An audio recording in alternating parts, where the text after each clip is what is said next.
And we're back here once again with another episode of the Cloud9 podcast, season 12, episode 6. So, just want to let you guys know this. I haven't had a chance to watch a good amount of the LCS best of series that happened this weekend because they just concluded. I only watched FlyQuest versus Immortals. That one I can talk about. I did watch Dignitas versus Team Liquid game 1. I did watch that one. That was a good series. That was the best series of the weekend. Right? It was actually pretty good. I didn't see the Cloud9. Cloud9 one series was one-sided, and yeah, no, that team's a mess. I was like, oh my god, I was at work and I was on my break, my last one, my 10-minute break, and I was like, Chaz was messaging me saying he's gonna eat my ex's ass, and I'm like, man, shut up. I was like, we're talking about NRG, and I'm like, I turned to the NRG of Shop Rebellion, I was like, bro, this is Shop Outside Rebellion had a 10 kill lead plus, but they were only up 3,000 gold. And right when I was on my break, I tuned into the part where Fake God just threw himself in the dive for no reason whatsoever, and it griefed his whole team that fight. I was like, all right, go back to work. And then the NRG gets they get the Elder Dragon, and then the Elder Dragon blast, I guess, kill somebody. Oh, when they're doing that base race, yeah, I saw the highlights at the end of the game. I was like, what the fuck in hell is going on in this game? Bruh. I'm being honest here, man. If they can't even win a series like that when they're ahead in some points of the game, you can't win anything. I mean, like Reverend, they put back in Boogie. He plays a lot better than Tomio, but that's to be expected. Still can't happen because, just to be honest, the whole team has just too many issues. He even said, imagine if your head coach says this, our team has too many issues to even work on. Imagine that. Does that give you any confidence at all in this team's gameplay? Nope. The coach literally said word for word. I even read it in an interview online before we did the show. Our team has way too many problems to even figure out just one of them. Scrap the whole thing. Just start over next year. It's okay, boys. Just go next year. It's fine. They were going to be at Worlds anyway, and if they ever were, they would just be an insta-free win for anybody. But let's cover. We'll have a little bit of free talk first. Before he covers some stuff and people like that. So currently right now, I'm sorry we were starting the show a little bit late. I'm sorry about that, guys. We're watching the NAWCQ, which I have on my other monitor right now as I'm talking to you guys. Semifinals is Fiendsmith YuGiOh versus Snake Eyes. Snake Eyes just won. That's where we got Snake Eyes in the final. I'm not sure who. Okay, I know top 8 were. That commentator's not a troon, right? You said it was a dude before. This man is not beating those allegations, man. Just saying. Oh, no, he's just flamboyant like a motherfucker. That looks like someone that would have sex with that other troon in Europe. Whatever her fucking name is. The chick that played the chick, dude. No. I know you're talking about. No. Yeah. They have a partner. That's all I can say. Oh.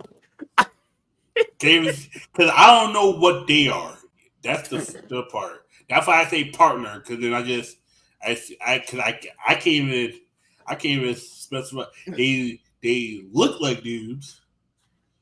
They are dudes, but it's like, are they?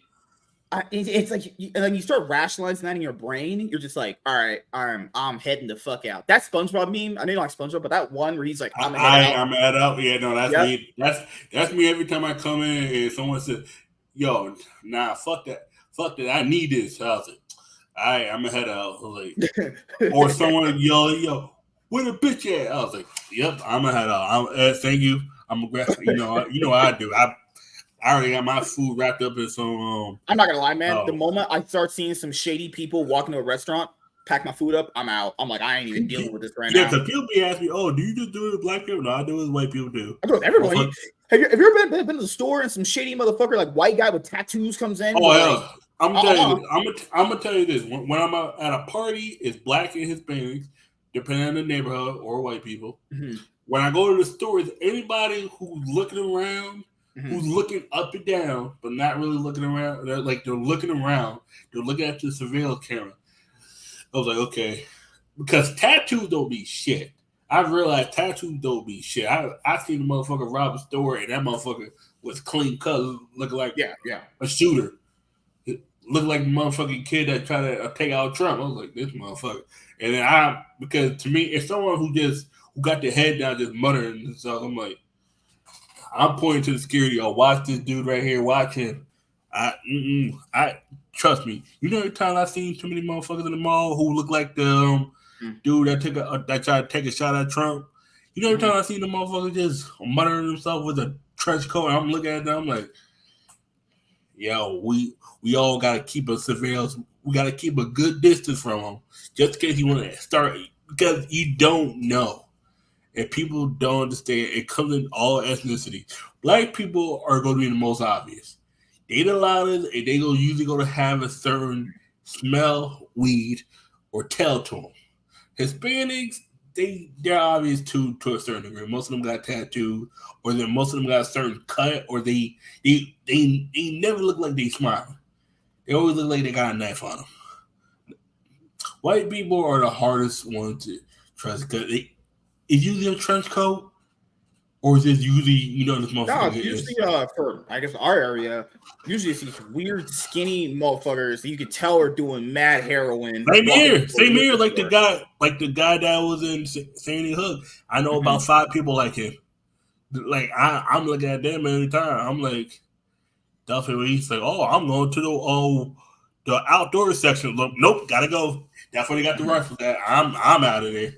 Every time I see a dude up in like I ain't seen no King Richard shit. Remember that part he was gonna go off that black guy who messed with his daughter and I ain't never seen something like that. I've seen something like that where I had to stop my boy from but he was about to blast it, the guy that beat up his girl, or not his girl, his sister. No, his girl. Yeah, it was the guy that beat up his girl, and then apparently the guy that killed him was another guy that he was okay. The guy he was going to attack, the guy who ended up killing him, he started beating up on his sister. We found out later who it was. Literally, we were walking across the street. I had to pull him out. Like, nigga, what are you doing? And next thing you know, all we hear is motherfucker drop. And then they started shooting back. We ducked behind the car. We were like, what the fuck? Turned out, they motherfuckers get in the car. They start chasing after them. We started running. We waited till the cars left, and then we ran in the other direction. I was like, what the fuck? Yep. Literally same thing happening. Like, this was Why do you live a hood lifestyle? I don't live in the hood. I just happen to live in the hood. There's a difference. Like, do you know that scene in the have you seen Gridiron Gang? No, I don't think so. Okay, No. There's a scene where 2 guys are getting chased down by this gang. And one makes over the fence, the other one doesn't. My thing was similar, but we both made it over the fence, or in this case, down the stairwell. We booked up because by the time they got out the car, my friend had to go up a hill. I told him, go up around this corner, go through the woods, stay behind apartment, I think it was 58, stay in the shadows. Once that car comes out, it goes around the corner. You run to your house. I gotta go to my mom's house. I can't make it to my grandma's house because it's a little too far. I was able to eventually get to my house. They were parked not in front of my house, but one of them must have knew it was me. The thing is, he looked inside. He's looking at my house. Doesn't see anybody. He's like, okay, I don't see nobody. No one else saw me come in. That was the good part. I mean, whoever, I got people that be spying on me, right? I was able to sneak out the back up to got to my grandma's house, stayed there for the night. I was like, yeah. After that, yeah, nah. This way we're 15. Oh, dude, the interview happening right now with the one guy who just won his match. Yeah. Steve Kangs used to commentate for LCS Challengers. Oh shit. And LCS. This is how you know casters can't make it in the LCS. They got the motherfucker out here casting in the YuGiOh NAWCQ for 2024. Okay, and they got the other. Okay, they got the other match going up right now. Is because due to the second match took so long, they just brought the guys up onto the table and they're having them.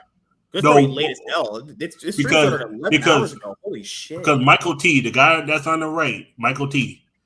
He was in the match that went about like an hour and 15 minutes. That's why Landon was done with his match. That's me. It's gonna be a feast. It's gonna be a Snake Eye Mirror match in the finals. Unfortunately, I'll be honest here. Would you be surprised? And are you surprised at the result? Yubel came close, but Yubel run out of gas a little bit more than Snake Eyes does. Tenpai, I was surprised Tenpai got top 8.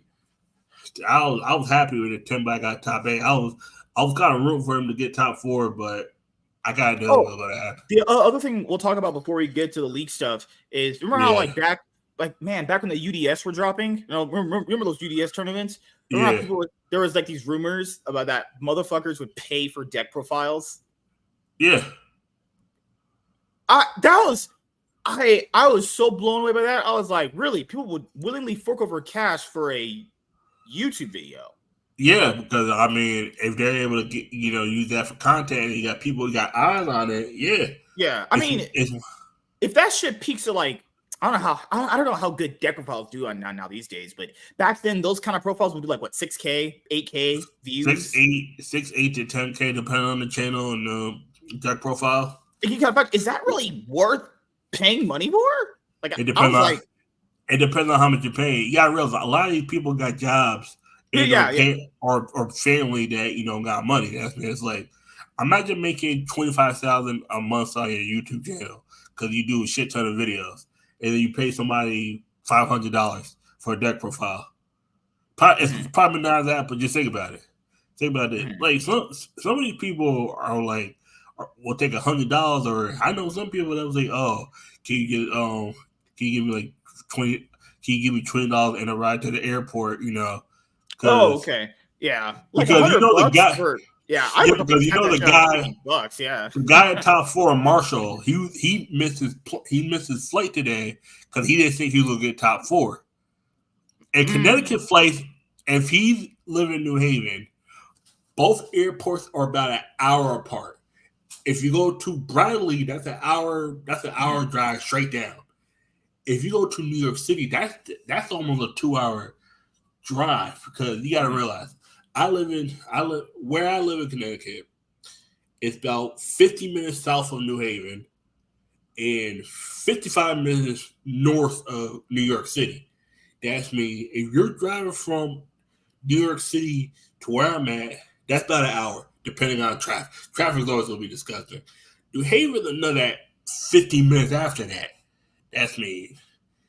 Unless he's going straight to Bradley, and Bradley would be the better airport, because then you just get off, get your ride, and just straight down I-91, or no, it's either I-84 or I-91. I forgot this.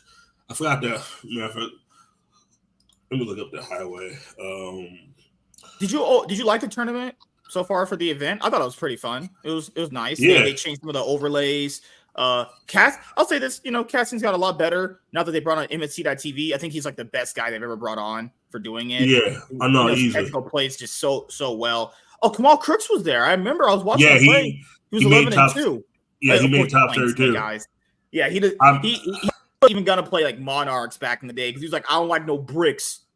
Like, okay, bro. Okay, yeah, like no bricks in his deck. I-91. That's the highway up to Of course, Team Hartford. Jobbers there. Yeah, I mean he made day 2 in both Pokemon Asia games. Like, I'm trying to be like that. I'm trying to be both good. I'm trying to just be good and knowledgeable in both. That way if YuGiOh, yeah, well, it's like if one game isn't treating you good, you just go to the next one, and you could just alternate. I don't know why people just make this it's like a tribe thing. If something's not treating you good, just you could do something different. You know what it is? It's effort, time, and a lot of times learning different rulings of different games just it fucks with people's heads, because like it took me about 6 months to remember that you could draw in your first turn, because I wasn't drawing. People said, "Oh, Chad, you got to draw." I was like, "Oh, shit." Yeah. YuGiOh had changed that a long time ago. I was like, "Wait, Pokemon, you can draw your first turn." Because I remember in YuGiOh, you start with 5 cards in your hand. Pokemon, you start with 7, and you put the 6 prize cards. That means you go from 60 to 47 real quick. I was like, "Oh shit!" Yeah, because when we were playing Pokemon on stream, I forgot you can't just throw up a second evolution into your backboard. I had a guy like that yesterday at the challenge. I was playing against him. I knew I was going to beat him just as soon as I saw what Pokemon he was playing, I was like, oh, okay. My deck's 100% made for this matchup. And he had 2 evolutions. I was like, okay, you can't have those on the bench because those are evolutions. You gotta have the basics first to evolve. Yeah. And then I was pretty much teaching him for the match. He made a couple missed plays, but I kind of knew he was going to. He knocked out one Pokemon when he could have knocked out another one. It got further in the game, but he didn't. Of course, I mean, when you don't know that, and you see me use this card more, I use this card. I'm like, you're going to want to knock out the Bibero. Of course, it makes sense. It draws you cards. But this card searches you, son. And then he could have easily had a 2-prize lead, but I got the 1 prize that knocked it out. It was this game. That was my thing. Pokemon wasn't hard. I remember once you told me, I was like, okay, that's how you play. That's all I just have to remember the basics, and I was just basically good to go. But then after that, it's mostly now you have to figure out how to do the basics in each game. That just becomes secondhand knowledge. Yu-Gi-Oh! Pokemon is what you should do, and I realize, and not just you, but everybody, take 2 to 3 decks. Take 3 decks of different kinds. Charizard is an aggro deck. It punches in the face, but it takes time to set up. Take a stall deck. It's a control deck. It makes you want to play it makes your opponent play to how you want to play. Yeah. And then take a deck like Chimpao that's aggro. Or no, sorry, not Chimpao, because Chimpao has evolution. I know what you're saying. Yeah. Raging Bolt. Like in Yu-Gi-Oh! You want 3 different kinds of things. You want the control deck, you want like Labyrinth, you want a mid-range deck. That's like Snake Eyes, but because most mid-range decks are just combo decks. And then you want a deck that just OTK, Tempa. Right. You take those 3, or matter of fact, switch Labyrinth with Runic. You take those 3, you learn those 3, you build those 3, and then you rotate. Like there's days. It's the same thing that I think one of my friends had told me when I tried to get better at Smash Brothers. This is any of the Melee, Brawl, Ultimate Smash 4, Ultimate. Ultimate's the newest one. So for anyone that wants to get better at the game, there's some people that prefer to play like Donkey Kong and they lose to him. It's because people generally don't play against that kind of play style. So what you should do is you don't have to main the character. All you have to do is just practice that character to understand what you need to do as far as like how does this character function and work. Because if people only play like one thing, they only figure out how to do one thing very well, that's not bad. Most people are going to do that. But if you want to get a little bit better, understanding the way the other things work makes you now understand them, and now you know their weaknesses because you put in the time to practice them. That gives you an edge over someone. Yeah. Like with Yu-Gi-Oh! Meta decks for the most part, some people are only going to play like one deck, which is fine. There's competitive players that'll be like, okay, for this tournament, I'm playing this deck. Now this tournament, I'm playing this deck to figure out the weaknesses and all those things. Try to advance your mind, like because a lot of people kind of do things like, I don't know, what's the best way of saying it? It's like 1 + 1 = 2. A lot of people don't do the 5 + 5 = this plus this, mx squared plus b, all that. Try to advance your mindset with certain things, that makes you open to like, okay, maybe because a lot of people go, well, I don't like that play style. How about if you didn't try it out? There's a lot of things I wouldn't know if I tried them out. I tried them out. I was like, sometimes you try it out, you're right. It's like sometimes it's not for you. But at least trying it out, at least you get the idea of like, okay, now I know my play style specifically. Yeah, but that could also be an issue. You gotta know when to realize it's not. Too many people overdo the amount of time they're trying to do it. This is I try to put in 10 games. 10 games should be the amount. Mm-hmm. After 10 games, you should know if a deck fits for you. Mm-hmm. I played Guardian about 20-some times.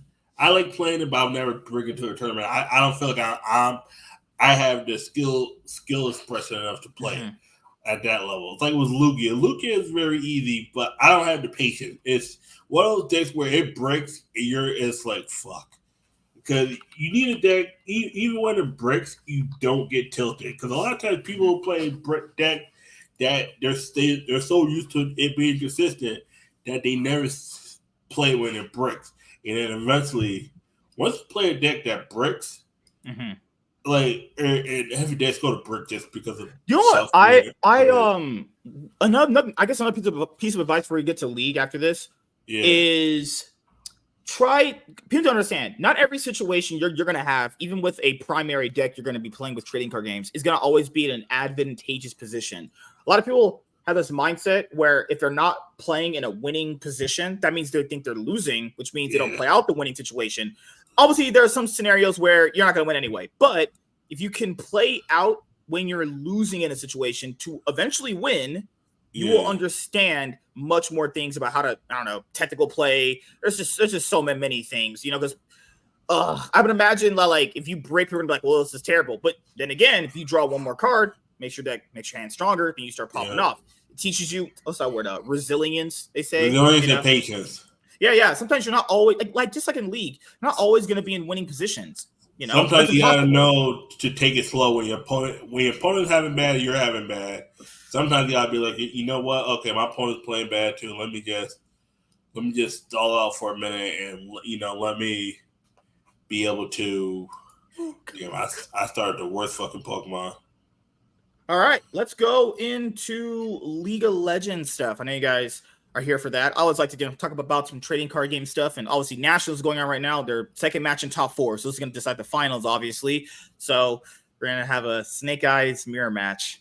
Good job, Konami. Good job on creating the engines that you do. It really makes people happy. All right, so today we have the first match. What was the first match? It was the Team Heretics Giant X one, right? Yeah. Team Heretics versus Giant X, and good God, finally, Team Heretics is gone. Finally, that team is gone. Woo! Wow. I mean, I don't even know where to start, honestly. Fucking hell.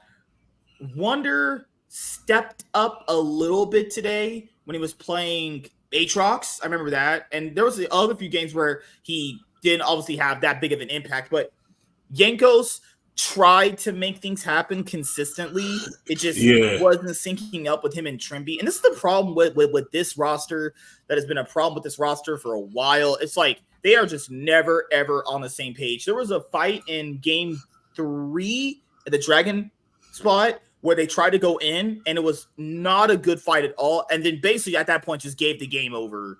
They've been constantly, guys, disjointed, not on the same page at all. Team fighting is very bad. Like, it feels like they're just giving almost no effort, honestly. It feels like just a bunch of, let's say, washed up ex-pros. But this is why you don't generally put like a bunch of veterans together, because they have a refined play style of how to do things. And then when they get around other veterans, it's just not really going to always mesh very well. Flacket and Trimby don't really work, honestly. Like, Flacket is self-sufficient. He can be on his own. I don't think he's the overall problem with the team, but Trimby doesn't fit with these guys at all. Maybe he fit with Perks, but Perks is on vacation right now, casting the LEC instead of actually playing it. And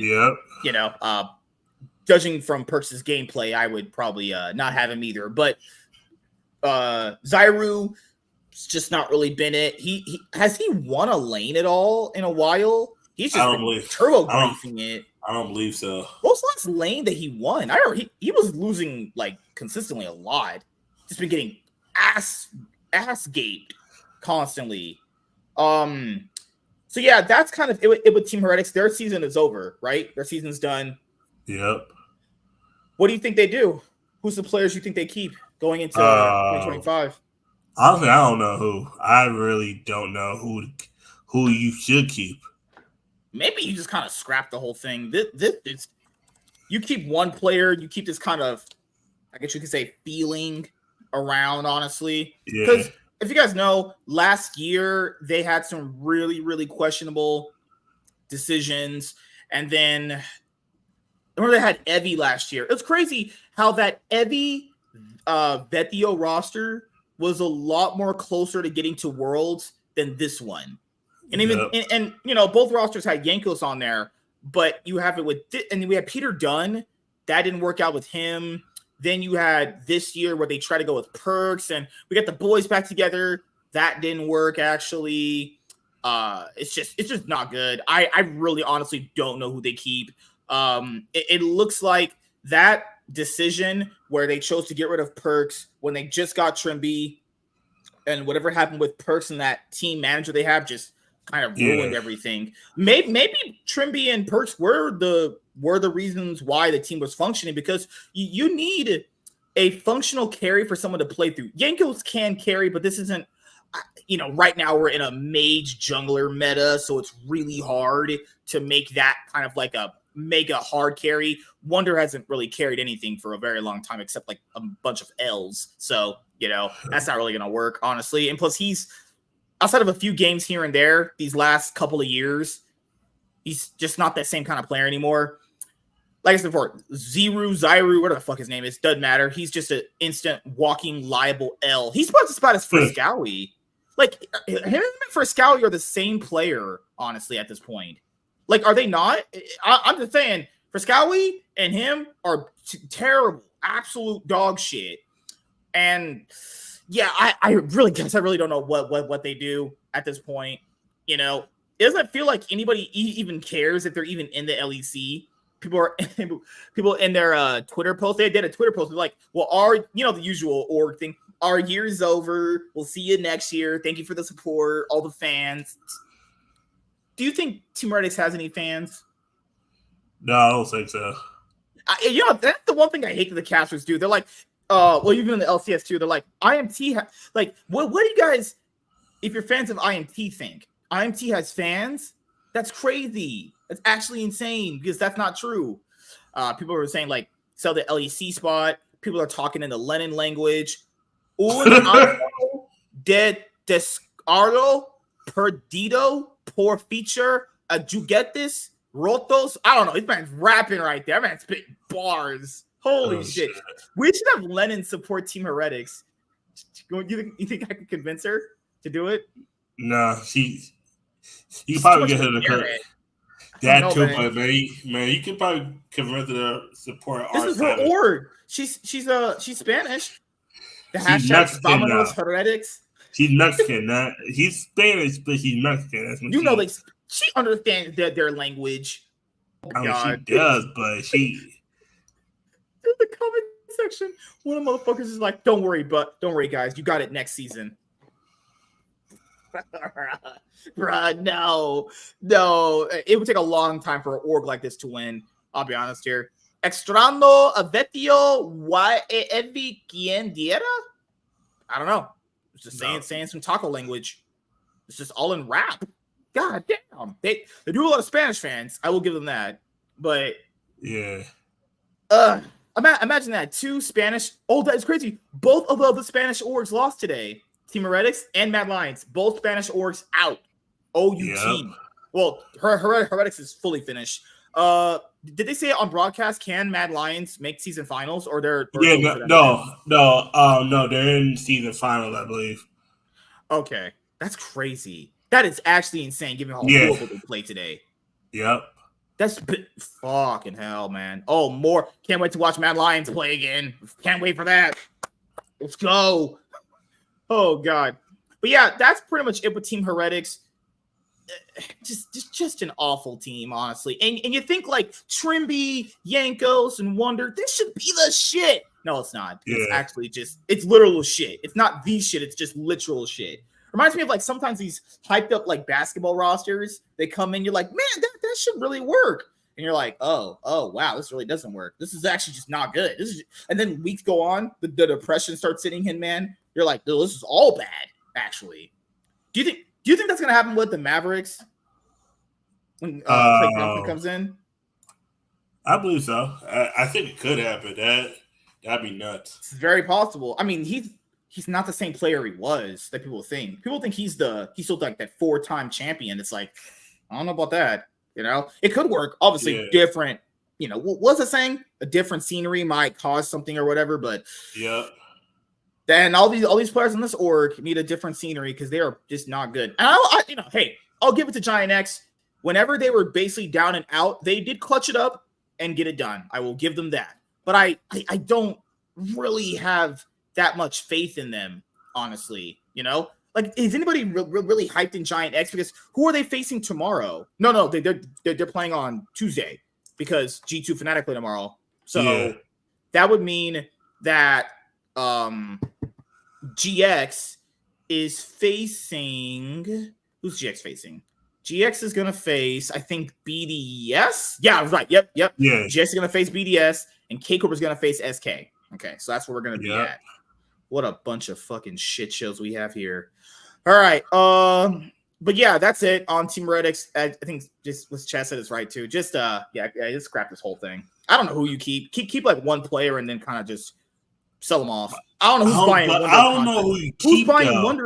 Who's buying Wonder's contract? If you buy Wonder's contract willingly, burn your org. You ain't trying to win. Burn that shit all to the ground. But my thing, I don't know who you keep though. That's the thing. Remember last year they had Jack Spectra as a player? Yeah. Remember that? They just don't pick anybody. They're like, we're scouting talent, okay? And we think Jack Spectra is a good player that'll offer us a lot of wins in the LEC. They replace that guy after a split. Yep. Okay. You're right. I think the only player you probably keep is just Flackid. That's probably it. Everyone else probably just has to go, honestly, at that point. Okay, Flaccid. What you call Flaccid? He wasn't actually Flaccid. I will give him that. He actually played pretty well despite all the horse shit surrounding him. But he's not this like Flaccid is not some like mega carry. Yeah.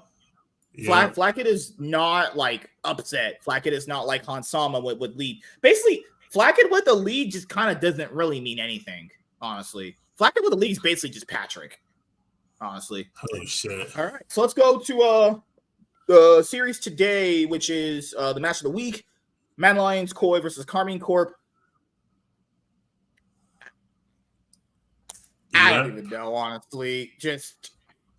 So basically, Mad Lions almost maybe could have beaten BDS, but they played so bad in that series. You're just like, this team is still astronomically bad. They really only made playoffs because Team Vitality and Rogue were just trying to not have a season anymore. They were just trying to end that season quick as possible.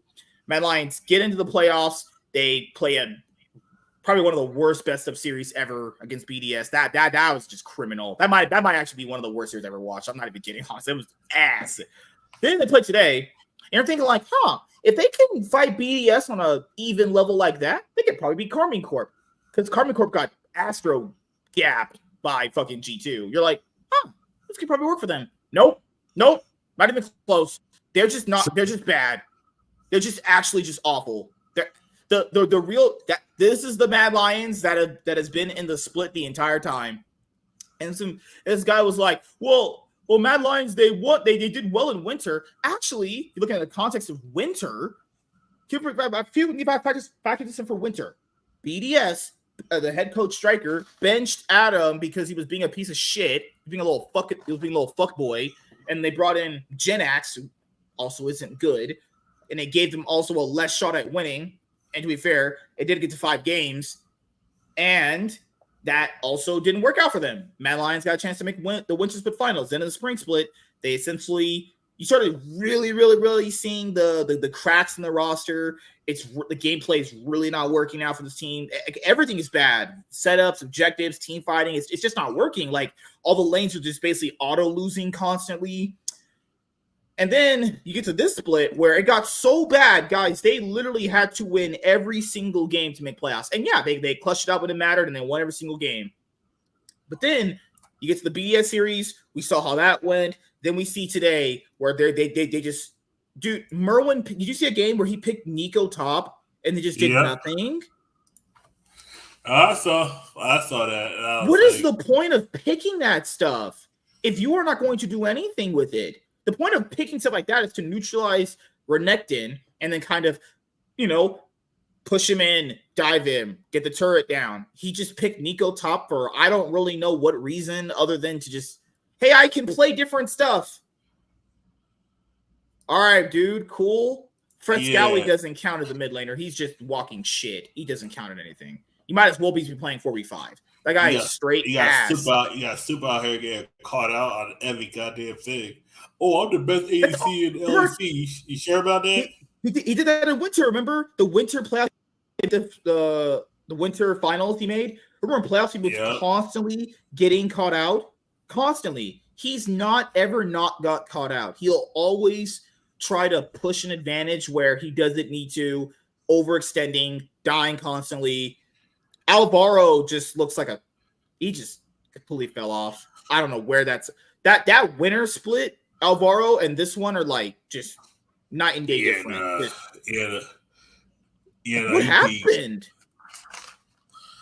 He just fell apart. Like, oh my god, he just fell apart. Like it's actually terrible when you're looking at some of these teams now. When you look at it, you're like, damn, he trash.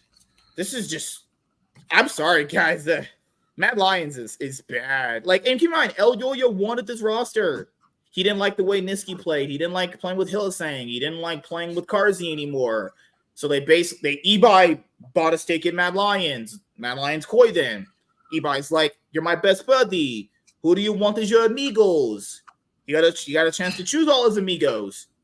Pretty much the only one that actually got better was Niski. Everybody else, think about it. I forgot who was the top later for Mad Lions last year. I don't know where the fuck he's at. He's MIA. Imagine that. Imagine winning a split, going to MSI, going to season finals, and no team offers you anything. Yep. But Wonder gets a contract. It's like, what the fuck, man? Karzi and Hylissang got much worse.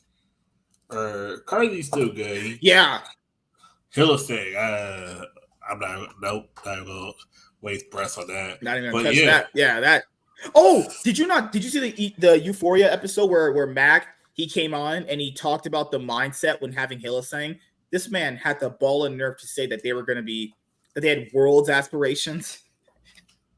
Okay. All right. Like, okay, the PR talk, every coach says that. Yeah, we have world's aspirations. No, you mean to hope you hope you get to Worlds by another team sucking. That's what you really mean. But you hope Riot gives you free tickets to watch Worlds. That's what you mean. Because he had said it. I'll send you the Euphoria episode and the timestamp where he said this. He basically said the reason why they tanked the Douglas roster was because he didn't see that roster getting any better. He thought the move with the Linces was going to be the move. And that shit didn't work either. I was like, bruh, just saying all the L shit. It's like, well, Hylissang is really good in scrims. But I have been hearing this. I've been reading this on Reddit. I've been seeing this on the Facebook groups. People are like, Hylissang is obviously a pleb wouldn't know that. Do you know any motherfuckers I know good in practice, but when they get to the actual games, they find a way. He said Hylissang brings in so many intangibles in scrims. He's so good in scrims. He's like, well, basically, Hylissang will tell him, hey, man, I saw this angle. I saw that, and this is why I did it. And it's like, where the fuck does that? But then why the way you playing, you int like a motherfucker. Yeah, but that's the thing is, like, everything Max said wasn't really necessarily bad. I mean, some of it is just PR nonsense bullshit. But the Hylissang stuff is the really eye-telling thing. Because if Hylissang is telling you why he did certain things, that's great. But how many more times is he going to justify to you why he's turbo running the game out? Like at some point, I get you probably like the guy. You might win a lot of scrims with him. I'm not saying you don't. But we know that's not true. Because Mac literally said last year on the Thorns Reflection review, he said, guys, Mad Lions won this many scrims. Ever. People know you start scrimming in the offseason going into the year. That means every month they played a scrim, they lost. He said they never won a set. That means they probably went like 0-60 in some scrim sets. That is bad. That is really bad. To put that in context, that means they probably, I don't know how many, you would do percentages, right? How many out of 100% would that be if you lost every single set? That's 100%. Yeah. Or 100% straight loss ratio in practice. Yeah. That's awful. That's just really bad. So YuGiOh went from MSI, Worlds, all that stuff.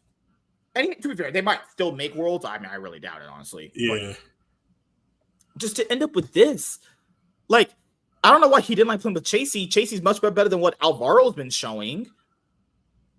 I get he didn't like Niski that much, but it's like, dude, Niski to Frescowi. Yeah, Niski's been playing that well right now himself, but at least Niski attempts stuff. You know, Frescalli just sits there and loses. He actually can't lane at all. You can only play 2 champions right now, Tristana and Corki, or you play Talia, or you play AD mids like Lucian, Ezreal. I'm not really a big fan of the Ezreal mid. I think just Lucian's better, in my opinion. But he can't play those. He can't even play the flex stuff good. And then you're just at this point now where it's like, if you're a Mad Lions fan, how do you have any hope? Like, how do you have any hope this goes anywhere? This is I don't know who you scrap at this roster. This is El Yuya's idea too. So he's gonna be needing to do some hard question answering when this is when this season's over, or if they don't make Worlds after the whole season finals thing, actually. But that's it for just those 2 matches. Overall, GX clutched it up. They're moving on, and we're gonna do some predictions. Let's go to predictions. Tomorrow, G2 versus Fnatic. And you know what's even more harder for Fnatic? The reason why they can't win people? They've actually only ever beaten them in a grand total of, I think, how many times did they beat them? 3 games. They beat them in 3 single individual games. It was the one in it was the spring one. Remember the game where they should have banned Zach and they let it go through? That one. They won a game in that one. They won a game and they won that was in winter. That was the winter best of upper bracket game. Yeah. Then in spring, remember they beat them really they actually crushed G2. There's the only game they ever looked good against G2. Remember that Poppy game where Dylan Falco let Poppy go through and they drafted Yike for they drafted Lee Sin for Yike? Yeah. He must have not respected them because that is a terrible draft. And then Fnatic won that game pretty convincing fashion. That's the only game, that spring game, where Dylan Falco just messed up the draft. That's the only game they've ever looked convincing against them, ever. Because and then they won a game against them in the finals. Keep in mind, Fnatic shouldn't have even been in the finals if BDS had just finished them off in a 3-0 fashion. But at last, we got there to a G2 Fnatic finals because all roads just kind of lead back to that for some reason. Which is also leading to it tomorrow. Crazy. Yep. Oh, fucking hell. So, they've only actually beat them, I shit you not, people, in 3 individual games, not series. They haven't never won against them in a series. They've only beat them in 3 individual best of games this year. Last year, they didn't beat them wait, did they beat them at all last year in a best of series? No, they didn't. They actually lost every game last year to them. Yeah. No. Oh, had they? They beat them once. They beat them once. It was when Oscarina came in. The first time Oscarina came in, they won. Yep, they beat them in 1 time last year, and they beat them 1 time in the season finals. That means Fnatic, with this core of players, minus Trimby now, or just in combination of basically this same roster with Razor, Humanoid, Oscarina versus the support change, they've only beat them in 5 games the entire time. Oh, shit. 5 games. 5 individual games. Not series, 5 single games. That's pitiful. That is bad. And people think tomorrow they're going to upset G2. That's even worse. If they beat G2, that means G2 must have really had an off day. Caps Broken Blade was getting his ass licked by Laurel or some shit because they must not have been practicing good. They must have had a horrible week of scrims. Yeah. They lose to Fnatic, guys. I'm not saying the Fnatic roster is bad. Well, they actually technically are bad. But I don't see a world they do well at all, honestly. Yeah, you know what? I'll give them a game because they always seem to win potentially a game against them. That one time you let that girl lets you just lick her butthole and you clean her shit out. But outside of that, obligatorily 1 game, they can't win. Sorry, guys. It's how many times we got to see this? G2 Fnatic rivalry. Yeah, you know, at some point it stops being a rivalry if your biggest rival doesn't beat you at all. Is that really a rivalry? The G2 Twitter account is like, they're not our rivals. And they're not. Are they lying? They're like, well, we used to be your rivals. Yeah, it used to be doesn't count. We're in 2024 now. You know, this is basically just like people say El Clasico. I'm just call this El Asico for Fnatic side. Honestly, I don't see like Humanoid always plays worse into Caps. Like even when he's trying, he's just not as good. He's just not as good as Caps. It's just really just what it is. Honestly, yeah. He can play good. He is a overall individual skilled good player, but there's days where you see a good Humanoid and there's days he just fucking sprints that shit. There's days he just honestly sprints an entire game, not because he did bad in lane, because he specifically just plays team fights bad or goes in way too quickly, just ruins the entire game for them. Noah, Noah played a little bit better against like really, really bad players, but I mean, he's kind of himself been pretty gapped by Hansama and Mickey X most of the time. Like him and Noah and Jun haven't been, how would I say this? They're both individually playing fine, but them as a bot lane together has been having a lot of issues actually against Mickey X. I mean, Mickey X has run it down for a lot of the games, and even the games he runs it down, they still lose. Like, I really don't know how they win, especially even if you win one game. That's cool. That's fine if you win one game. How you gonna win another one? And you know what? You have to win 3 because this is a best of 5, not a best of 3, honestly. You have to win 3 games. Is there a way to get 3 wins, man? I don't believe so. Like, how do they win? They would need, like, some insane prep to win. And I'm not even saying G2 specifically has looked all like rainbows and sunshines, even just during the entire year or just leading up to this. But they should probably just, this is what you need to do. You need to ban Tristana away from Caps. And at that point, hopefully he doesn't play Corki, because that guy's pretty bad on Corki. But if you give that guy Tristana at all, I know your ass ain't trying. I know you just want to go to the lower bracket. Give him Caps. If I see Tristana, if I tune in tomorrow when I'm at work and I go my break and he's playing Tristana, I'm like, nope, not watching this. Like, you're just asking to lose. Like, you're not even trying at that point. He should not have Tristana. It's just at that point. He just caps people. Pun intended. He just claps people with that shit. Yeah. Good Lord. But I'll ask you, man, what do you think? It's gonna be tough. I'll be stoked. I'm also gonna be like, okay. I'm gonna be waiting to see what they do overall. I think D2 is going to win. I think D2 is going to win 3-1. It's going to be one of those. I'm not going to be surprised that they win. I'm mostly going to be surprised if Fnatic actually puts up a fight, because Fnatic looks so fractured and they look decent. It's like, okay, but who they faced before? They took them 3 games. They're like, oh shit. They faced SK. They actually played well into SK. They didn't play. Yeah, but that's also SK, who is only just a regular season team.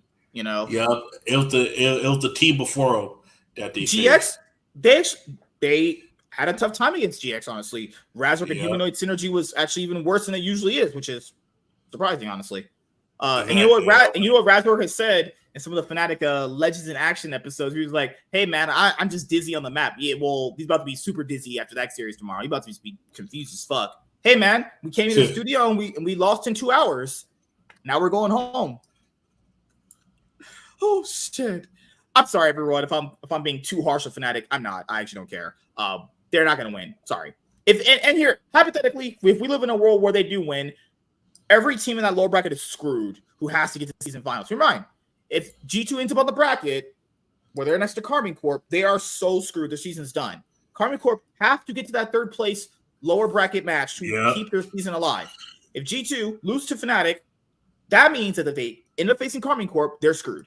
And Karmine Corp has to get through SK to keep their season alive. I think they can get through SK. It's actually very possible. Is the tide turning, man? Are we gonna bet on Karmine Corp? Yep. Karmine Corp, they face off against SK. Yep, they face off against them on Tuesday. That's the 2nd match. I'll actually be awake for those series, all of them, because I'm off Tuesday. I'll be up in the morning, honestly. Wow. Yeah, G2 3-1. They just clap those guys like they usually do. You know, it's like a friends with benefits girl. You come over, you pound them up a little bit, you blow a load in them, and they leave. You don't hear from them the next day. They're like, yeah, you know, I was the best girl you ever had. Yeah, sure you were. Give them that thumbs up. Even you wink. You give your fingers behind your back like this. No, your ass is lying. Tuesday, Giant X versus Team BDS. There's a world I can see Giant X winning. I don't think they will, but there is a world they can. Because Giant X, are they out if they lose to Team BDS? I think so, right? I believe so. Because G2 Fnatic Who's locked for season finals as of today? 5 teams. Okay. G2, Fnatic, BDS, and SK, right? Yeah, it'll be them. Yeah. So that means that GX and Karmine Corp, they have to win out until that third place match to keep their season alive. Yep. It's basically where we're at right now at this point. All right, give me 1 second here. Let me bring that up. Okay, so is there a world GX can beat BDS? Yeah. Given how they play today, it's possible. The thing is, what the hell? Do you see BDS playing as badly as they did against Mad Lions against GX? That's the thing. Possibly not. That's to say, I don't think so. Yeah, like, what? I don't know, honestly. You know what? I believe in Adam. I'm going to pick BDS. All right. Oh, God. I'm picking BDS. It's a best of 3, so I think they'll just win 2-1. I think GX will get a game. Keep in mind, guys, if GX lose that series, they're done. It's over. So they have to win this series. I'll pick BDS. Karmine Corp against SK. I'm actually going to pick Karmine Corp. SK, you're going to have to earn. Our rule for Karmine Corp because they're a nice player. Rogue is the only team this year not to get points. Isn't that crazy? That's actually insane. They ran it down every split. Every split, they ran that shit down. Yep. That's Giant X. No, sorry. Insane. Right now, Giant X is in 6th place. They control their fate. Actually, SK could still miss season finals. Okay. Hold on. Yeah, you're right. They're not locked. Because Mad Lions is locked. Mad Lions is locked, even though they shit the bed. Due to that winter split. That winter split is the reason why these motherfuckers, we gotta watch more of these shitty ass motherfuckers. Imagine that. G2 is secured. G2 and Fnatic are secure. They are only and you know what also helped is that G2 winning both splits and finishing top 3 made it so that the championship points actually increased. Yep. And you guys gotta know what a fringe scenario that is. That means, oh my god, just goes to show you just how bad the LEC is on some of these teams. Holy fuck, G2 and Fnatic can finish no lower than second or no lower than 3rd. Yeah.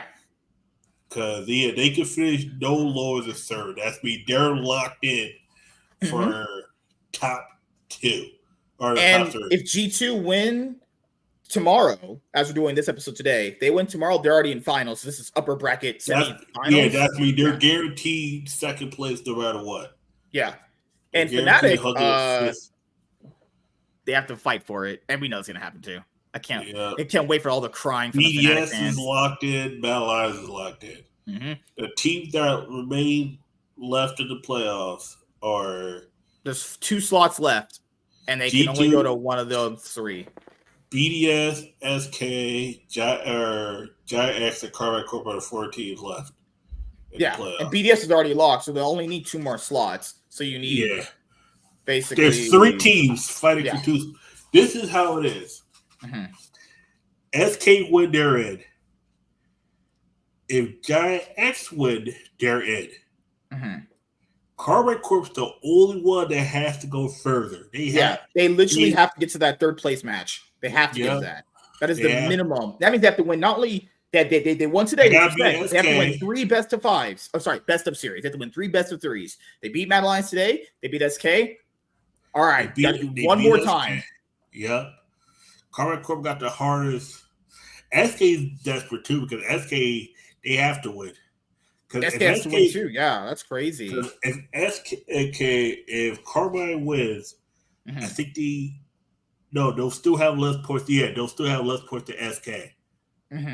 If Giant X beats BDS, there's a good chance if Karmine Corp beats SK and BDS beats Giant X, SK would get in, right?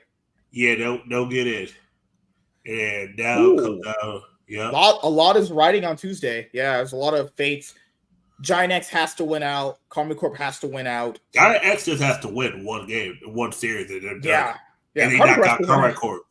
That's crazy, isn't it? Corp can get knocked out. Yeah. Because I gotta see. Okay, what's the schedule? G2 Fnatic tomorrow, and then on Tuesday, who plays first? Giant X BDS first. Then it's Karma Corp SK. Giant X could. I think Giant X could end. Mm-hmm. I think Giant X could end Karma Corp season early because they can't get fourth place. No, right? No, they can't. They can't because they're already at the 65-point mark. Because due to they all have 65 points. Because when you get top eight, you start. Everybody starts off with 45 points, and then it goes by how far you go. Due to G2 Fnatic, due to they're fighting for third place. That means whoever wins goes straight to first, or they go straight to the finals and they get that 150. They get the 30-point boost. That's gonna put G2 over 400 if they win. And then BDS is stuck in that third. They're right for now. They're stuck at 65 points because they could relatively actually fall down. They can't be knocked out of the season finals, but they can fall down to the 5th or 6th seed in the season finals. For now, Carbine Corp. Team Vitality's done. You already know about that. Carbine Corp, Giant X, and SK. That's it. Two of these teams. 3 teams, 2 slots. Who gets in? Giant X, we know they have to basically just win this series. They're secured. If BDS beats Giant X, then that means that Karmine Corp, they gotta win that series. Karmine Corp loses, they're fucking screwed. Honestly. Yep. Yeah, because they need to get to actually. Damn. This girl's titties are big. Because you start off at 65. Because he third place might not be enough. Yeah. I mean, well, that's only if they don't win. If they lose tomorrow, it's over. Yeah, third place might not be. They might have to get to the finals because 120 points for the third seed team. Current Court might have to go to the finals. Well, that's what they had said, that they need to at least finish third to get at least to keep their season going. Do I think it's going to happen? I don't. It's possible. I mean, given how you know what it is. You know what it is because they have the scenario, or not the scenario. It's the what it is. It's the format rule. The winter champion, the spring champion, the top 3 teams of summer, as well as the remaining team with the highest championship points. Because format championship points are being used to qualify teams in the season final. 6 teams qualify for the LEC 2024 season final. If say there was 3 different champions, say there was a Battle Lines 1 winter, G2 1 spring, they automatically be locked in. But due to G2, that's what fucks everything up. Due to G2 1, now it actually matters how you actually do. It's not by where they were. It's not like last year. That's why they say Carmine Corp has to make top 3 because it says the top 3 teams of summer, as well as the remaining team with the highest championship points. That means they have to make top because the top third, that third place will lock you in even if you have lower points. Yeah. Only because G2 won winter and spring that the championship points had to increase for other teams to make it in. Yep. If a team would qualify for multiple seasons, the number of teams qualify for each championship. You know, it's crazy how crazy of a scenario that is just for this format, that it would require G2 basically winning everything for that to happen. Like, what a fringe scenario that is. And the tiebreaker rule is, in the event that multiple teams are tied in the standings at the conclusion of the summer season, the team that gained the most points in the summer season will be considered the holder of the tiebreaker. Karma Corp is the one that got actually gained the most. Yeah. So you're picking I'm picking BDS and I'm picking Karmine Corp to win tomorrow. I'm picking. I could care less if GX moves on. That team is just please no more of those games. I'm picking. It's not like they're my heart is saying Giant X and Karmine Corp, but my brain is saying BDS and SK. I'm damn man, it's hard because the Karmine Corp are out. I really don't want to see Kana play anymore. Actually, Kana actually looked decent in game 2. It was crazy. He plays for Nectin and then just shows up. He doesn't even bother trying to get kills. He just ult and then just does stuff. And I'm just like, all right, that's what we accept now. LEC's bottom feeding Korean who's fucking worthless. If that's what they want, well, hopefully they can get further with that guy. But I'll say, yeah, BDS and Karmine Corp. Let's fuck it. SK's too dicey. They've always did this to me. Every time I predict them to win, they lose. Every time I think they're going to lose, they're going to win. So if I think they're going to lose and they win, it's going to look better for my brain sanity, actually. Yeah, it works better that way. It's a thing I do with Gen G sometimes. But then again, that's also reverse now. Every time I thought they're going to win Worlds, if we get so close and they lose, I'm like, am I just cursed? Maybe I'm just cursed. Maybe I just pick the other team, and then when they lose, my team wins. That's how you should do it from now on.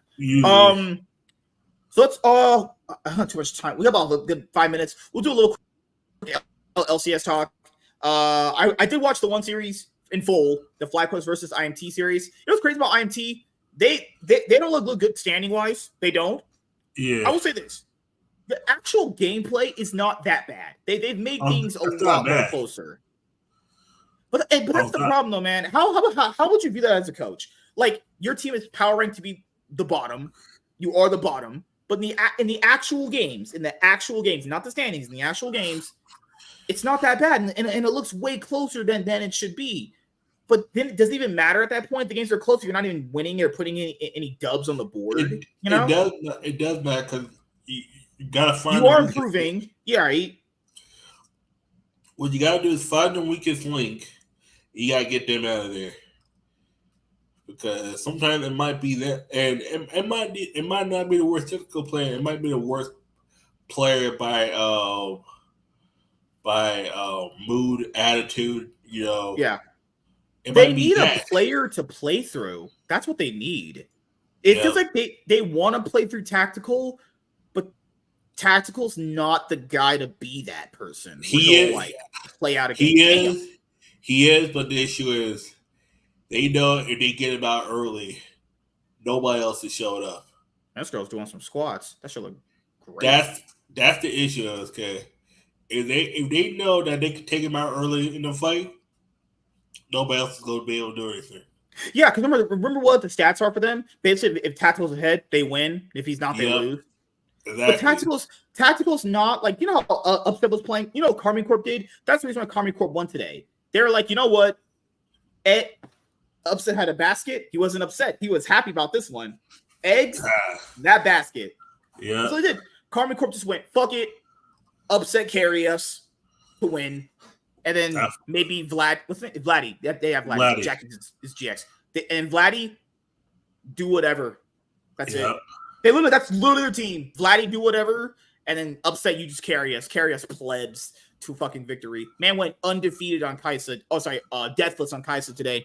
Even though he was a little upset that Hansama beat him earlier in the split, man was just. I was like, bro, stop it. It's not that bad. You'll be in playoffs. He was acting like a hoe. Like, bruh.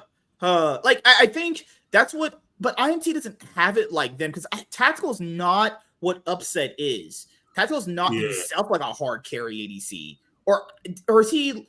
I always saw him as like a role-playing guy for the most part. Like he can carry if needed to be, but he's not going to be the main leading guy to do it. I thought I was about to say he can. The issue is you look at the teams that they face. They always know you take him out. There's nobody else after that can be like, all right, I can be the second carry. You try to put down the juggler. Our Mal he ate it. Our Mal ate it. Oh yeah, he's never been in, honestly. Oh, why does he always, dude? What is with this team and taking Barons? Did you just see their Baron play yesterday? What is with this team? Every fucking time they take a Baron, in spring they played the worst best of game I ever seen in my life against NRG, where they let Contracts walk in and steal a Baron on a Poppy. They easily could have stopped that shit. Then he steals it. They didn't even kill him. They just let him walk out. Contracts went and took his bitch, put his dick on the table, and just left. I was like, all right, cool. He walked in, took the motherfucking Kool-Aid, drank that shit right out the goddamn bottle. And then yesterday's game, they have a close game 1 against them. It was actually pretty bad back and forth if you watch it. And then they get to the Baron pit. You know what they did? On the comms, they were like, kill everyone. They were waiting to fight. And then Whippo was like, maybe he'll steal it. Mouse just steals the Baron with an Ezreal Q. Yep. Not only did they lose a Baron to a Poppy, they lost a Baron to an Ezreal Q. Mystic shot. They're not... Oh, God, this team is so bad at taking Barons. Oh, so bad. Why every single time they do Barons is bad? Every single time they do Barons is bad. Mask on Azir, just not it. I'm sorry. Mask is just... He started out somewhat kind of okay in spring, but he's just been so bad. He's so non-existent. He's just not... Castle can do some stuff, but he's not even a top laner that is like, I can carry a game if I have a lead. He's not, you know? I like Castle. I think he is individually fine. Yeah. But he himself is not a guy where I can play. I can take over a game. None of these players can. That's the reason why they can't win. Everyone's a role player. Ole's a role player. Tactical's a role player. Mask is not a mid laner. Doesn't account. And that's right there is the issue. You got 5 people. You got five role players as a team. It's like there's no leader. You need like find what. Okay. Who do you say by position or role should be the leader? Well, since it's an AD meta with the mid laners, they should probably have, like, arguably it should be Master that's doing most of the carrying. But has that guy played Tristana or Corki good? I don't think, because what was the meta? No, it's on the same meta even before the break was over. Yeah, remember, he's not picking Tristana and Corki to the point where you're like, all right, you can have Tristana. You ain't about to do shit on that. He picked Azir, and I was like, okay, he'll probably play this good. And then, oh my God, he did. There was an Azir play he did that was so bad. Oh God. And then, you know what's crazy about the series, everyone? Ole played, and Ole's usually not been that bad. They gave Busio Bard. Oh God. What's crazy is Bard the champion that can cover all weaknesses, because Bard inherently as a champion allows you to do things that other support champions have to time how to do. Like Bard forces you to roam, because you know how you take those chimes? Well, if you don't take those chimes with Bard, then your attacks don't get stronger. Like, you have to go and get them. So it inherently forces you to roam on the map. But it's crazy how FlyQuest had a really close series against Immortals. Well, at least in game 1. Game 2 was a little bit more easier, but you're like, is having a close game against Immortals considered a bad thing? It's like, I guess not, but nah. Well, that's it for that series. Immortals just stinks at taking any objectives ever. It's so awful. And no, Immortals is not as... It's crazy. People say Immortals is not scrim gods. There's no Immortals being a scrim god. Who said that blatant lie? Who started that rumor? If you're a scrim god and you play like that on stage, you got in what? That means that team wasn't trying. They just FF that shit immediately. All right. Right now. Once you get to the sub-5 rebellion NRG game, pray for NRG. Yeah, they were losing game 2 the whole time. They can't even win a game. Sub-5 rebellion literally can't win a single game, even when they're ahead. Today. Yeah, because who do they face next? I think they have the harder strength of schedule, I think, coming up. I think they have all the top teams coming up. I think they do. I think. I'm wrong. Let me go to schedule. Let me go to LCS, the best region in the world. Yeah, LCS. Yeah. They have 100 Thieves and FlyQuest next. Yeah, that they for 100 Thieves could be winnable. That 100 Thieves don't look too good. To get a game, they need they haven't won a game yet, let alone two of them. Their theories, they're 0%. Games, they're 0%. They're -8. Yeah, like right now, if 100 Thieves actually beats them, that would actually edge them out into playoffs. That's all they need. That's the most important game for them. If they lose that, they probably won't even make playoffs, honestly. They need to win that series. But I'll be honest, I don't think that they'll lose that. Shopify looks too bad, guys. Golden Glue is all you need to do. Just be like, fuck every other series. This is one you need to win. Because if they win that series, they'll be ahead of Immortals in match record 2, even if they do the whole 2-1. Yeah. That's the only series they need to win. Literally win that one and you're in. And then after that, dude, guess what? Guess what they face after? 100 Thieves faces 100 Thieves faces FlyQuest, which is next week, which is that's not good for them. And then after that, they have Shopify Immortals. That's all they need. If they can beat Immortals and if they can beat Shopify, you're Gucci. They can get in on 3 wins. Well, three best of week 6 and week 7 they have IMT and Shopify. So oof. No, they got 3 games left. Yeah, so my bad. The week of August 3rd, the second game for Saturday, they have IMT after Dig NRG. You know, obviously that's going to be a banger right there. Okay. They have FlyQuest first, which is next week. That's they got good. They got the Saturday. They got the weekend. Next weekend is they got FlyQuest. That's tough.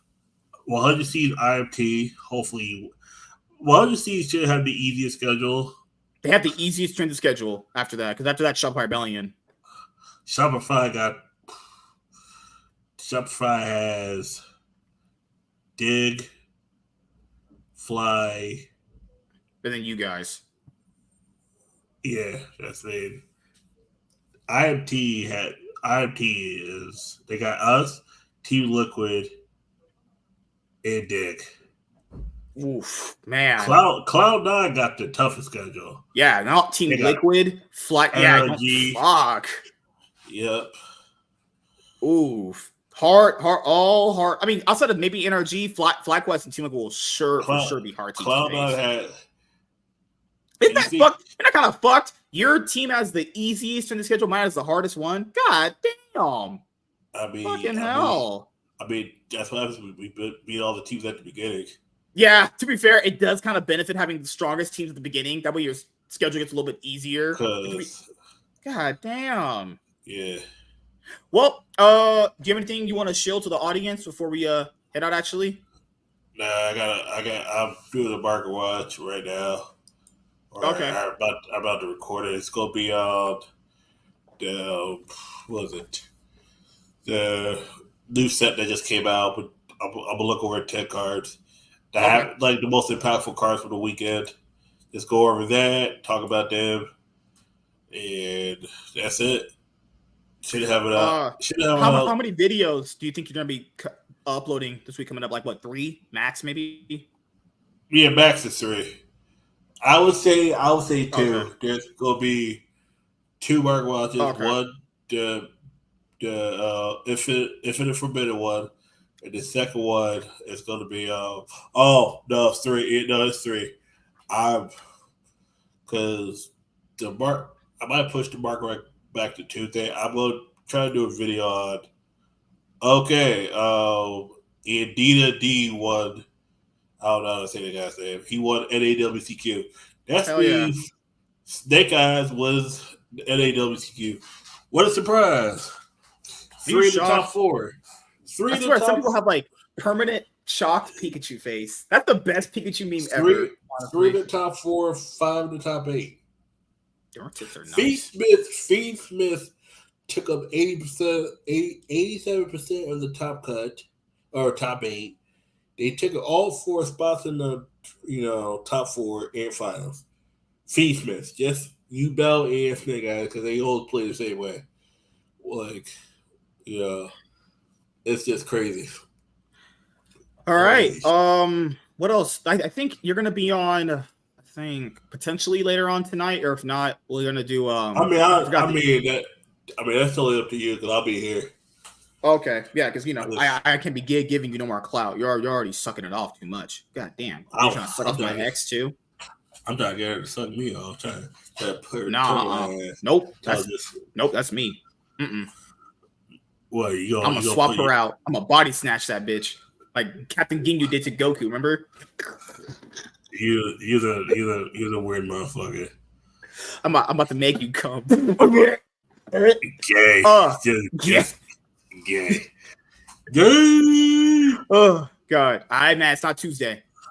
I remember back in the day that shit was the funniest shit when Ken Jeong said that on Community.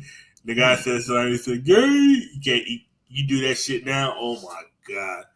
How dare you make a homophobic joke?" I was like, back in the time when motherfucker when shit could be offensive, but it was like when someone would actually say something gay, then you get called gay. It's like how the guy said he loves another man, and I forgot the actual joke. That shit was funny though. Yeah, I mean, I forgot they had the show match this year. I wish the show matches would be a little bit more lively like they used to be, because for this year they had Solomon Moto versus Yugi Moto, Wayne Grayson, Dan Green. It's like that doesn't get me hyped at all. Like Yugi I was kind of hyped. I mean, but you got to realize they go off to sets of that. Oh, I forgot. Infinite Forbidden was Exodia. Yeah, Exodia and they always do that. They always do that.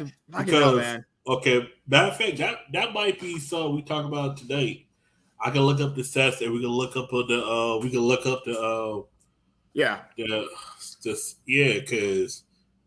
I'm not gonna lie, no, like the whole thing about Bacardi trade, we can talk about that, but that's gonna be like 15 minutes because I realized that's more of a because we gotta look at this. I think it's the third set of the year. That's what we gotta look up. That's like that's the change from Community. First.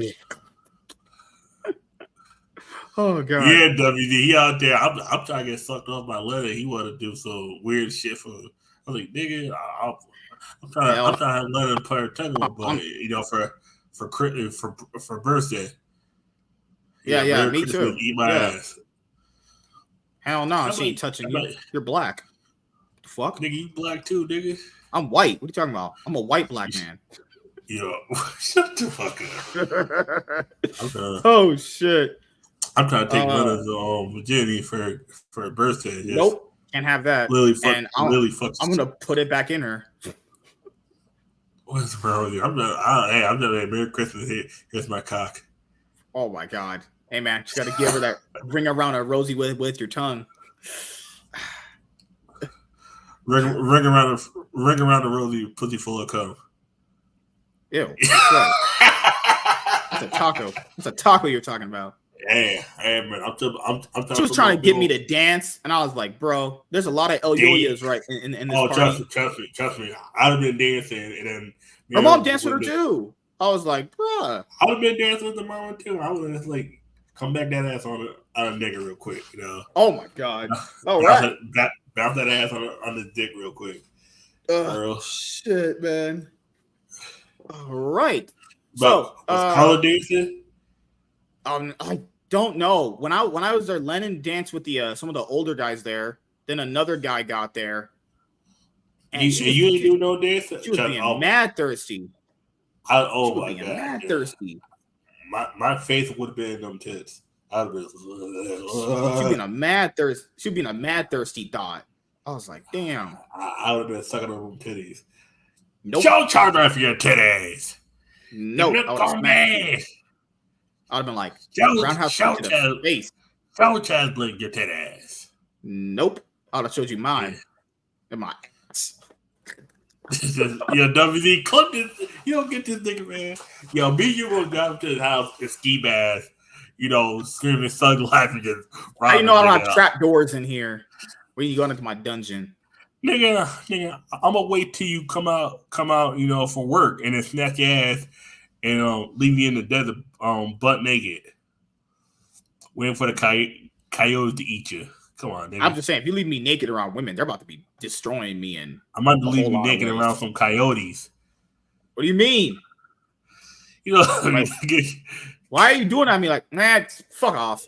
God damn, this is why you people need to be oppressed and you don't deserve rights. Nigga. Oh, right. Speaking of race either, Cody, because you blacker than me. You. Nope. Yeah. I'm voting for Joe Biden. Oh wait. Yeah. There might be a problem with that today. You gonna vote for Trump and then Trump gonna go in office and ain't do shit again. God man. Come on, son. Hopefully. He's gonna come back and destroy the libs. That's what the narratives are. We gotta believe the narratives, man. Believe. Yeah, you believe the narrative, and then that's gonna happen. Because no offense, the president don't do shit in the country anymore. Last president that tried to do something got his head blown off in Dallas. Actually, one that might be president almost actually had his blown off last Saturday. Nothing happened last Saturday though. There was nothing historical. Nothing for you to see. I'm gonna tell you why. If that was an actual sniper, Trump wouldn't be here right now. I'm just saying that was some bullshit. Yeah, it's weird how they scrapped every existence that guy existing. It's weird how they already had the snipers on the roof waiting for him to shoot. That's me. You don't wait for somebody to shoot if you know they're going to shoot. You just shoot them. That's me. The whole situation. One of the sniper guys said that he got orders to not engage, and I was like, wait, what? What the fuck? No, one of the sniper guys was told not to engage after he heard gunshots, and he took the shot and killed whoever, we don't know who that is, he said. But he got arrested for not listening to orders. Yeah, because it's not insubordination. Insubordination. Yeah, no, that happens all the time. Yeah, it's the fucked up thing. You do the right thing in your heart, but due to it's. And then Trump said, wait, and then put his fist up on some black power shit. You like, what the this motherfucker knows how to goddamn milk a situation. That's the one thing I'll be fair, man, he almost died. That I would do it too. He almost escaped death like that. Fuck it. He almost died. And then he looked at the camera and I was like, this motherfucker knows where the camera's at all the time, goddamn time. That's why he's such a good entertainer. It's like, that's why he's good. That's how he knows how to get a crowd. It's like, but that's also bad. That's also bad because no offense, half the people that vote for Trump don't know his policies, his actual policies. You know what's crazy? One of the ones that I didn't like was the whole Europe one. The way we trade stuff with Europe to make things a big policy. I think he had. I'll have to check. I remember. That he had put in a policy somewhere that makes the way that we ship things to Europe really expensive. Yeah, his thing is he wants to try to get the dollar to back where it was close to even. But Trump has interest over Europe. That's why he needs to charge a board that if he has business over there, that he's not getting ripped off. He ain't stupid. It's the whole reason why he was jobs back over in America. You get more jobs, you increase the economy, you get jobs out of wherever these shit countries are, you get people working, more work. The one that'll for sure get people to vote was the one where he was talking about banning the affirming care in all 50 states. That is potentially possible. Affirming care, yeah. That one for Troons. Yeah, that was common sense. That one's fine. Yeah. That one makes the most goddamn sense is you know what he really wants to stop is the last speech that I listened to, he wants to really stop the immigration problem. I mean, we know that that's a problem. That's a huge thing. But the issue and what else? It was immigration and it was something else. Forgot the other one. Issue. That's been a problem before him. That's going to be a problem after him. This country was built on immigration. Yeah, but the problem now is that things are at that point. They're now so abused that that immigration is not what it used to be. No, I'm telling you right now, it was much worse back in the day. The 80s, like think about it, Cuba, Haitians, the fucking 80s were just like the way I do understand. Yeah. No, I do understand. I do understand the immigration problem is trying to fix. The issue is it's gonna be really hard. Like I don't know what he's gonna do. He's trying to fix a problem that the country was built on. You can't fix a house when the whole foundation was built on that. Well, originally he wanted the wall, and then the problem with the wall is that it wasn't that it was a bad idea. The problem with it is people just go underground. That's it. People were already going underground. Yeah. Or by water. The idea is like, well, you would kind of wall off the people that originally would just be walking on the surface. Of the problem here is the people that are coming over are bringing over a lot of bad shit. I can't say on YouTube, obviously. You know, he should. I don't know what he can do, but that's probably one of the biggest problems, honestly. Like the trans stuff is like, I guess it's bad. No, it is. No. That's the easy problem. But the immigration stuff, it's hard to do. It's like the problem with that is like, yeah, I agree. People, not all of them coming over are bad, but that doesn't mean that not all of them coming over are good. That'd be ridiculous. You know what the issue is? You're focused on the immigration problem. He's mostly focused. He does focus on Canada, but he ain't focusing enough on Canada. He's focusing on Mexico. He wants Justin Trudeau to help him focus on Canada. The issue is these motherfuckers go to university in Canada and then they get a visa to travel to the United States and then they stay here. They're not going for Mexico like you think. The more dangerous illegal gang time ones are coming from Mexico.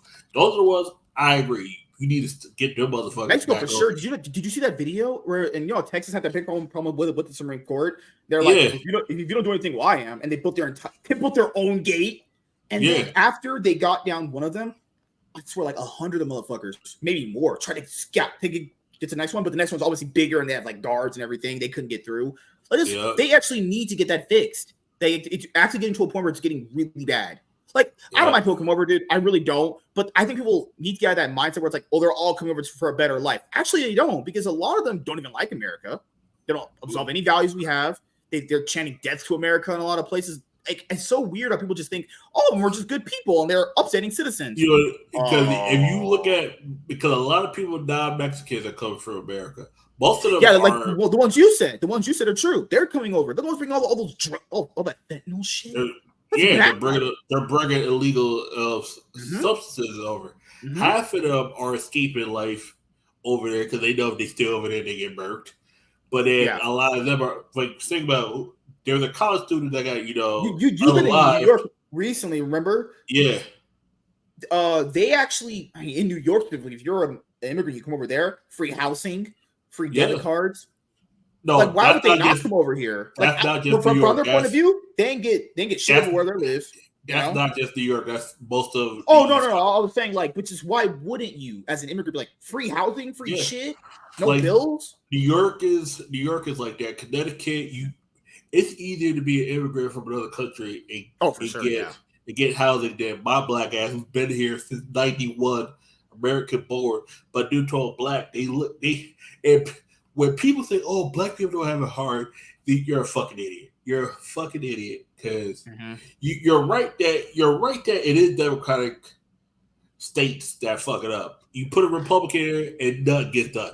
This is why I say both sides are fucked. Well, yeah, because Republicans, they're too. The problem with the Republicans, they're too reactive. They wait for. I was going to say Puritan, but reactionary. No, reactionary is fine too. I was going to say Puritan. When one of them doesn't, it's like, okay, let's use Tim Scott. People like Tim Scott, right? Yeah. He says we should do things my way or whatever, a way that is good. Then if a few of the other Republicans go, well, I don't want to do it that way, then that automatically makes that Republican the enemy to the other. Even though they're on the same side, they agree mostly on everything. But just because he said this one thing differently, this small little thing, now you're my worst enemy. It's like, bro, you know what it is? That'd be like one stream if you were like, you know what? I like Dark Magician. I like Blue Eyes better. Yeah, I'm your sworn enemy now. What the fuck? That happened back in the old streams. You remember I said something. That did happen, yeah. You remember there was you said something about a movie. You said you didn't like Black Widow, And you remember that shit? You said I said Black Widow wasn't a top 10 MCU movie. I said it was like maybe top 20. And what the fuck happened? Everybody was calling you. I was like, okay, it's one thing if someone say some racist shit. It's because I thought it was recency bias. People were putting it as top 10. Yes, and then remember Ashley had a problem with well, it's not recency bias. Yes, it is. It literally came out a week ago, and you were putting it in top 10. If that's not recency bias, you're stupid. I'm just saying you can think it's top 10. That's fine. But to say it's not recency bias is disingenuous as hell.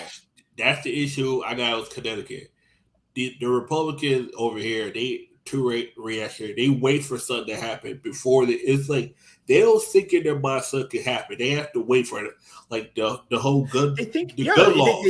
They think in too. Oh my god, it's like James's parents' way. They think too. And I don't mind strict. I think being less strict is how we got to this point. It's like when you're too strict, you don't see straight. You're not understanding the new situations that pop up. You know what I mean? Too strict, people go behind your back, and then this one is the government doesn't want to be too strict, but have to be too strict.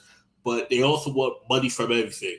When somebody think about it, when you remember back in the day where gay law, like gay marriage was prohibited, and then you got to go to a certain state, or you have to do it in private. And eventually, it was like, we can make money off the gay people, and then they started doing lax. But the issue is they gave too much. They gave too much at once. They wanted that money. Oh, gay people get married. This, and this. Let's just take the money. They were so focused about the money that the gay, the people on top was like, oh, we can just ask for everything we want. And then this, and then this, and then this. Do you realize some of these people who are on the... You know where that comes from. It always, people were... I think big problem, man, is like empathy. I don't mind people who are empathetic, but people literally at empathy dictate how bad things always happen. So what I was going to say, next thing I'll say is the whole one-time thing. You know, when you're like a kid or whatever, you're like, oh, mom, it's just one time. It's just one time. Is it ever really one time? No, it's never Whenever one someone time. asks for that shit, whenever someone asks for that stuff, it's always like, well, it's just a one thing. It's just one problem. It's just one thing. It's never one thing. It's never that. The one thing, you let that shit in, then it's insane. Trust me. I'll watch the snowfall. This beautiful girl went to a party with this guy, smoked crack one time, got hooked. It was never the same. And that's what happens.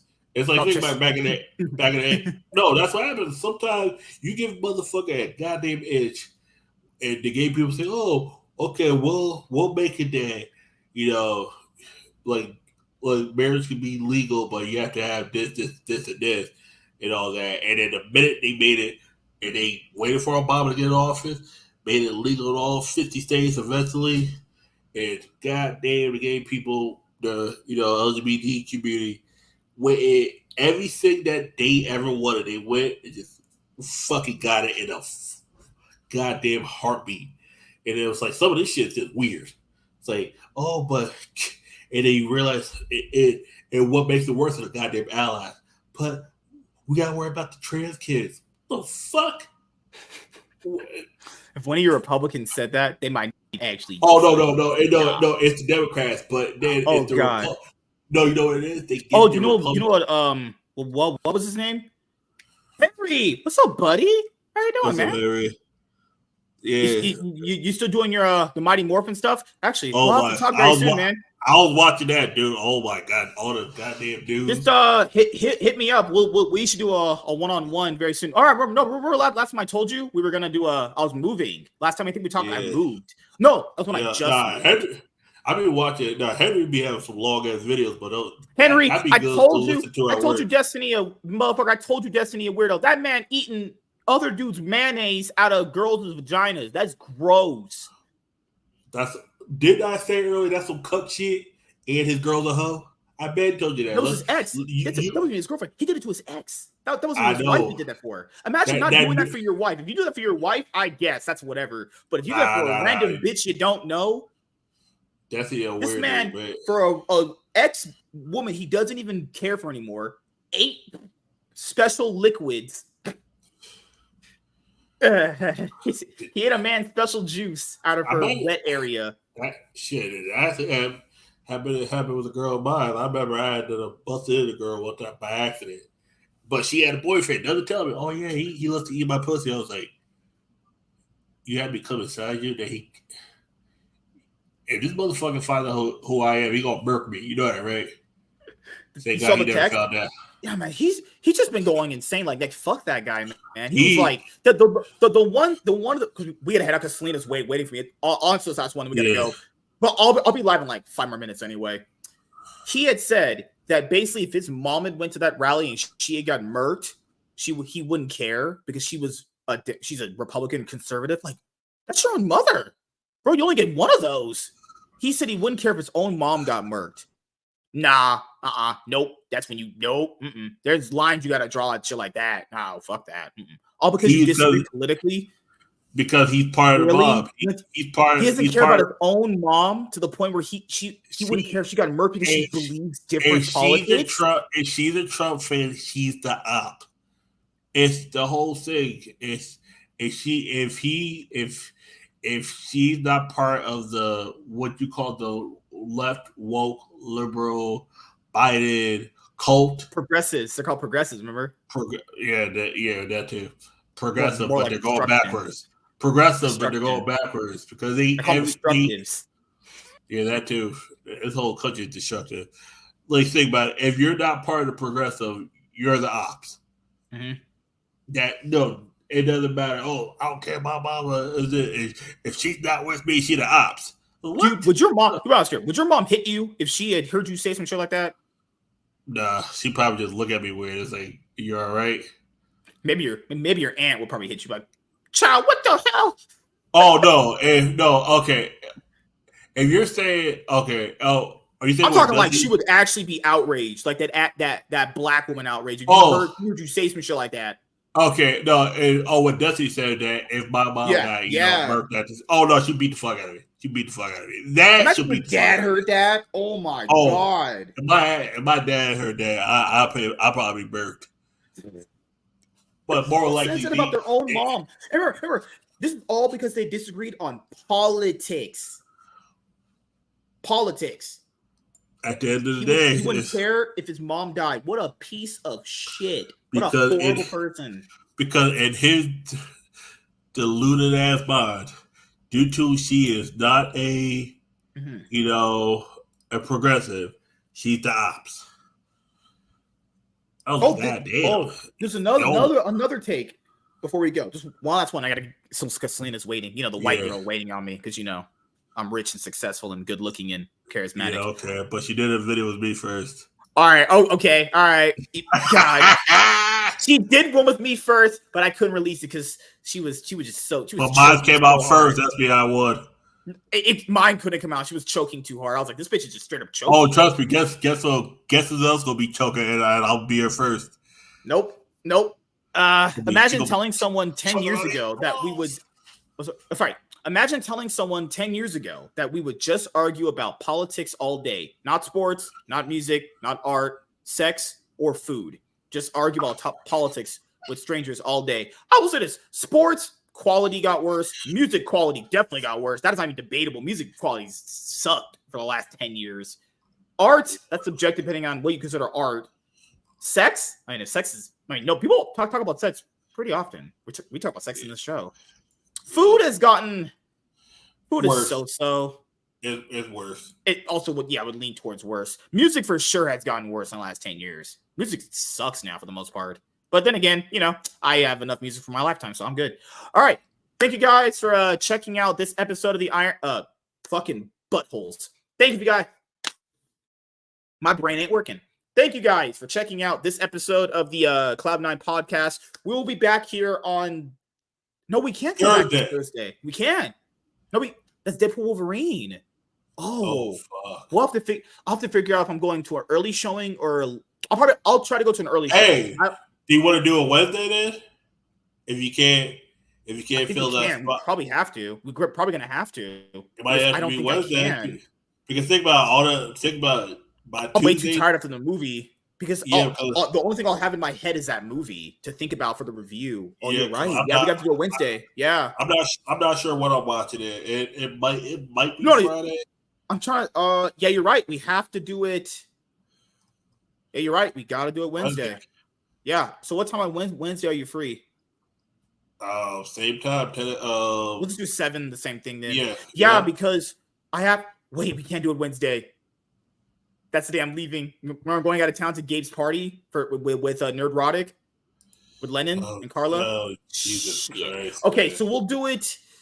I'll go to an early showing for Deadpool and Wolverine, and then we'll do the show at the same time. Okay. Let me go. Okay, hold on. Because Selena's waiting. Oh my God. Let me go. Let me see a showtime for it right now. That we can already just set this up. Tell that wonderful white woman I said hi. No, fuck you. Go to hell. I'll tell her myself, dude. God, why you always... Why can't you let me kick this game to her? He kicked his game to her, but she married. Trust Hey, me, you're right. Trust me. If she wasn't married, you don't think I wouldn't have done it? Okay, earliest showings for me are 3, 4, 5. Okay, so I'll probably go to the 3 is 6 my time. 4 is the movie's 2 hours long, so I need to go to that 4:15 one then. 4:15, yeah, that's me. That's 7:15. That's me. You'll be getting home. I'll try and go to the 3 o'clock one, but if I don't make that one, I'll go to the 4:15 one. So yeah, 3 o'clock, 4:15 or 5 o'clock. Or, yeah, 4:15. Because if I go at 5, I'll be back home. I have to walk home, but it's not that far. I'm like 20 minutes on the street. The latest is 5:15. Hell no.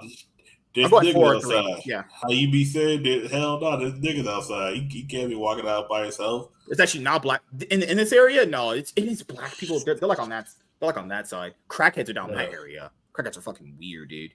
Motherfucker asked me if I was sniffing on some dust. I'm like, all right, have a good day, sir. Goodbye. All right.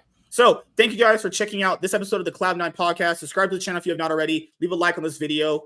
All right, this was an episode of Cloud9 Podcast. If you enjoyed it, comment down below. Also, hit the notification bell. That way you guys can get notified on whenever I upload a brand new video or go live. More content is dropping. As you guys know, I've been dropping some hot bomb fire content. Better than this motherfucker. Fuck him, clout chasing bastard. But he's here, obviously, because I give him all my love and clout, and he gets to suck me off for it. So, thank you guys. Hope you guys had a great weekend. I don't do nothing with this man. I be getting sucked off by Letter. You know, she likes these big old black chocolate balls in her mouth. I gave it to her for her birthday. This nigga again. We'll see you guys on Thursday, where we'll be recapping the League of Legends action throughout the weekend and weekdays. Have a great day, everyone. Peace out. Deuces.